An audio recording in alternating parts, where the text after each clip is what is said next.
3, 2, 1, action! Sketsa Johara, segmen komedi radio paling popular. Assalamualaikum. Ya, Waalaikumsalam. Saya Rizal Hashim. Dari mana tu? Apa Encik nak ni? Saya yang menjaga tax. Oh, tax. Cukai. Saya dah bayar lah, bil lah semua. Saya bulan-bulan bayar. Kita bulan memang kita potong, bayar. Okey, menurut daripada file S46 ni, Tak, sekarang hutangnya berapa?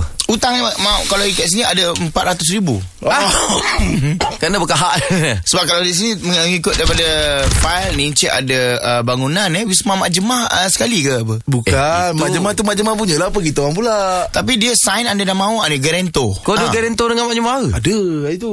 Ui, kau. So Mak Jemah dah lari, kita orang tak dapat kejar. Nampak Mak macam Jemah perempuan. lagi? Nampak Besok macam pagi pukul 6, pukul 8 datang. Dia ada kat studio. Saya minta maaf lah, saya mengikut masa hari ni je. Besok tak ada masa dah. Oh, ya ke? Aduh, Nampak jangan. macam perempuan tapi lari macam jantan lah Mak Jemah tu. Cik, tapi settle cik. Bayar je lah. Jadi sebagai seorang rakyat Malaysia, anda perlu membayar cukai lah setiap tahun. Dan anda perlu declare sebenarnya. Ni nak bayar kat mana ni? Okey, bayar kat saya. Okey, sinilah 12 kali bayar lah. 12 bulan lah, maknanya setahun lah. Cik, Berapa 560,000 tu. Mana boleh bayar kat awak? Apa macam mana? 560,000. Tadi awak kata 560,000. Betul. Okey, 12 kali bayar berapa? 120,000 sebulan. Oh, boy. Itu termasuk bunga? Bunga pun kira. Bunga kira. Sebab itu belum kira dia punya pasu. Benih. Ini masalah budak ni. Kita tak boleh bayar kat cik. Salah tau sisi undang-undang. Kita bayar kat pusat penghutan cukai semua lah. Jabatnya. Tak boleh Kenapa bayar cik? kat awak. Awak ni siapa Okey, sebenarnya? Sebenarnya saya Kat kuasa. Nama saya Badrul Cukai Haji Mansur.